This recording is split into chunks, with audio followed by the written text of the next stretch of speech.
बिस्मिल्लाहिर्रहमानिर्रहीम एंड अस्सलाम वालेकुम। Welcome to Skyline classroom.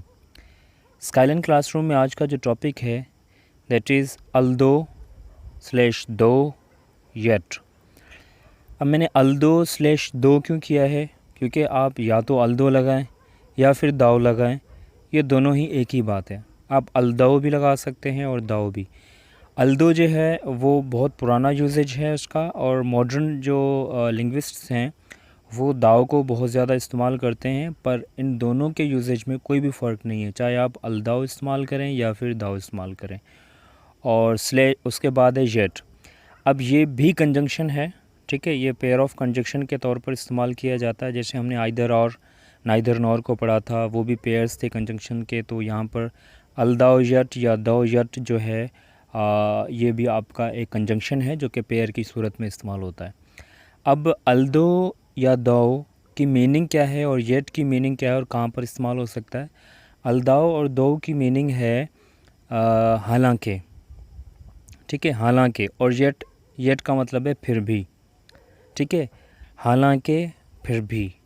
अब जब आप इनको उर्दू के अंदर इस्तेमाल करते हैं तो कुछ इस तरीके से करते हैं, आप कहते हैं कि हालांकि मैं बीमार था फिर भी मैंने उसकी मदद की, ठीक है, हालांकि वो चल नहीं सकता फिर भी वो कोशिश करता है। तो इस तरीके के जो सेंटेंसेस हैं वो आते हैं अलदाओ या दाओ येट में। अब इसका जनरल मैंने फार्मूला अभी सिर्फ बताया आपको, जैसे अलदाओ या दाओ को लगाएं, फिर प्लस सब्जेक्ट लगाएं, फिर वर्ब की कोई भी फॉर्म, ये क्योंकि किसी भी टेंस में इस्तेमाल हो सकता है, और फिर ऑब्जेक्ट आएगा। फिर दूसरा हिस्सा जो है वो येट वाला है, येट आएगा, सब्जेक्ट आएगा, उसके बाद वर्ब आएगा ना ऑब्जेक्ट आएगा। ये एक जनरल सी स्ट्रक्चर है इसकी, जो मैंने आपको सिर्फ इंट्रोडक्शन के लिए बताई है, ताकि आपको अंदाज़ा हो कि इसके दो हिस्से होते हैं और किस तरीके से इसके सेंटेंसेस बन सकते हैं, वो एक आइडिया हो जाएगा आपको, ठीक है। तो ये जहन में रखें कि अल्दो या दाओ को हम एक हिस्से में इस्तेमाल करेंगे और दूसरा जो हिस्सा होगा सेंटेंस का उसमें हम येट को इस्तेमाल करेंगे। अच्छा, यहाँ पर एक कन्फ्यूजन ये भी होती है कि बहुत सारे जो लोग होते हैं वो येट को इस्तेमाल नहीं करते, बल्कि सिर्फ कॉमा को इस्तेमाल करते हैं, और उसका जो है ना मतलब वही निकलता है जो कि येट का निकलता है। मगर ये हम आगे डिस्कस करेंगे, इंशाल्लाह आपको क्लियर हो जाएगा कि कुछ लोग जो है ना क्यों येट को इस्तेमाल नहीं करते। अब यहाँ पर मैंने एग्जांपल दी है, although I was not well yet I waited for you. हालांकि मैं ठीक नहीं था फिर भी मैंने तुम्हारा इंतज़ार किया, ठीक है। अब देखें यहाँ पर दो हिस्से हैं, एक है अलदाओ वाला और दूसरा है येट वाला। अब इसी सेम जुमले को हम यूँ भी बोल सकते हैं, अल्दो की जगह हमने दो को इस्तेमाल किया, दो आई was not well comma I waited for you. यहाँ पर मैंने येट को भी इस्तेमाल नहीं किया। तो ये दोनों ही स्ट्रक्चर सही हैं, ठीक है। हालांकि मैं ठीक नहीं था फिर भी मैंने आपका इंतज़ार किया, ये दोनों स्ट्रक्चर सही हैं, चाहे आप ऊपर वाला स्ट्रक्चर इस्तेमाल करें या नीचे वाला। ग्रामर के हिसाब से दोनों ही सही हैं। कुछ लोग जो है नीचे वाले को प्रीफर करते हैं और कुछ लोग जो हैं वो ऊपर वाले को करते हैं। नीचे वाला जो है वो मॉडर्न एक समझा जाता है लैंग्वेज में, और ऊपर वाला जो है अलदाव वाला और येट वाला उसको थोड़ा सा ओल्ड या आउटडेटेड भी कहा जाता है, पर दोनों सेम ही हैं, आज भी बोले जाते हैं। अच्छा, उसके बाद हम आते हैं अब कि प्रेजेंट टेंस में आप इसको इस्तेमाल कर सकते हैं, बिल्कुल कर सकते हैं। प्रेजेंट टेंस से मेरी मुराद क्या, प्रेजेंट सिंपल टेंस में भी कर सकते हैं, प्रेजेंट परफेक्ट टेंस में भी, प्रोग्रेसिव में भी, और परफेक्ट प्रोग्रेसिव में भी इस्तेमाल कर सकते हैं। जैसे एग्जांपल देखें, although he works hard yet fails in a test. हालांकि वो बहुत मेहनत करता है फिर भी वो फेल हो जाता है टेस्ट में।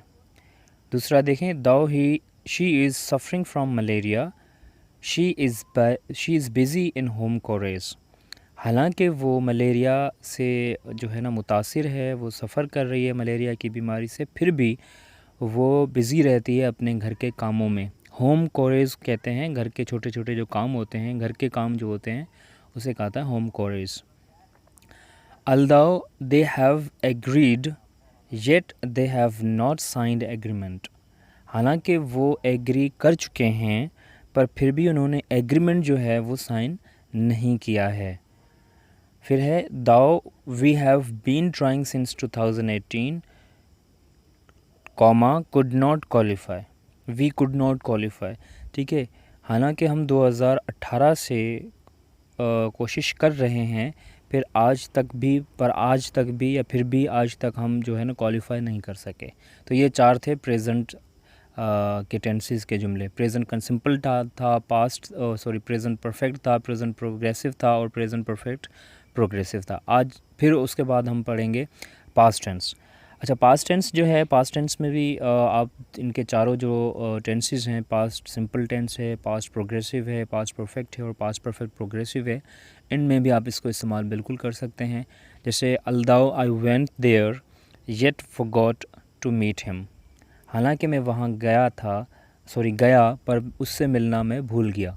अब ये पास्ट सिंपल टेंस का जुमला है क्योंकि वर्ब की सेकंड फॉर्म वेंट जो है वर्ब की सेकंड फॉर्म है और फॉरगॉट भी सेकंड फॉर्म है। ठीक है जी। उसके बाद है अल्दो यू वर स्पाइंग मी, हालांकि तुम मेरी जासूसी कर रहे थे, ये पास्ट प्रोग्रेसिव है। I did not let you feel, पर मैंने तुम्हें महसूस नहीं होने दिया। ठीक है, मैंने तुम्हें महसूस नहीं करने दिया कि तुम मेरी जासूसी कर रहे थे। ठीक है, तो अब एक जुमला मैंने दो और अल्दो वाला अलग अलग बनाया है ताकि आपको क्लियर होता जाए कि किस तरीके से आप येट को स्किप कर रहे हैं और अल्दो की जगह दाव को इस्तेमाल कर रहे हैं। उसके बाद देखें, अल्दाओ दे हैड इनवाइटेड अस, हालांकि उन्होंने हमें दावत दी थी, yet we had not accepted invitation, पर फिर भी हमने जो है एक्सेप्ट नहीं की वो दावत। ठीक है, उसके बाद है though I had been missing you, I had not skipped my routine, हालांकि मैं आपको याद कर रहा था पर फिर भी मैंने अपना रूटीन स्किप नहीं किया था। ठीक है, यानी फिर भी मैंने अपना रूटीन जो है वही कंटिन्यू किया, उसको मैंने नहीं छोड़ा था, हालांकि मैं आपको याद कर रहा था। तो ये पास्ट परफेक्ट प्रोग्रेसिव था। उसके बाद फ्यूचर टेंस में फ्यूचर सिंपल टेंस में भी आप इसको इस्तेमाल कर सकते हैं, फ्यूचर प्रोग्रेसिव में भी कर सकते हैं, फ्यूचर परफेक्ट में भी कर सकते हैं। ठीक है, जिस तरीके से हमने present simple, past simple, future simple में भी इसी तरीके से करेंगे। फिर प्रेजेंट प्रोग्रेसिव था, प्रेजेंट परफेक्ट था, सेम तरीके से पास्ट प्रोग्रेसिव होगा, पास्ट परफेक्ट होगा।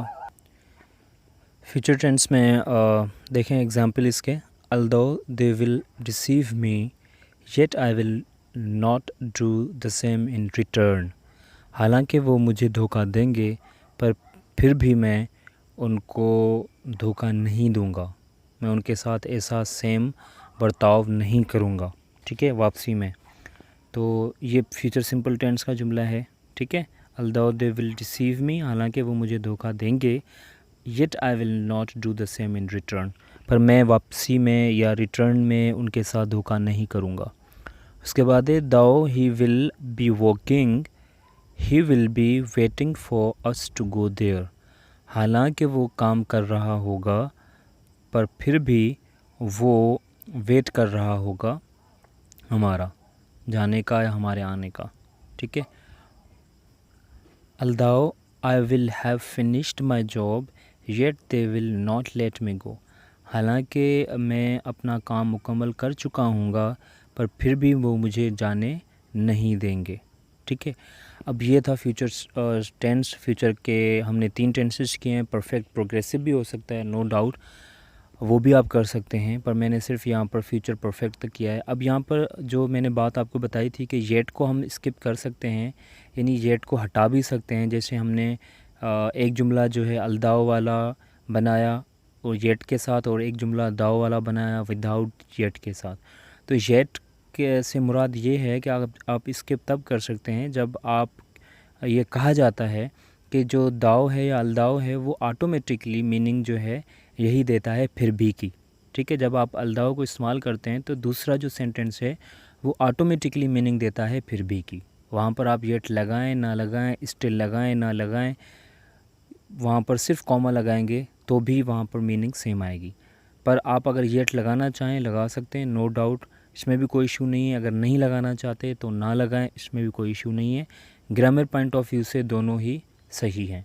आई होप कि आपको समझ में आया होगा। अगर नहीं समझ में आया तो आप कमेंट सेक्शन में मुझसे लाजमी पूछ सकते हैं, और अगर आप नए हैं तो चैनल को ज़रूर सब्सक्राइब करें, वीडियो को लाइक करें। नेक्स्ट वीडियो आने तक के लिए अल्लाह हाफ़िज़ एंड टेक केयर।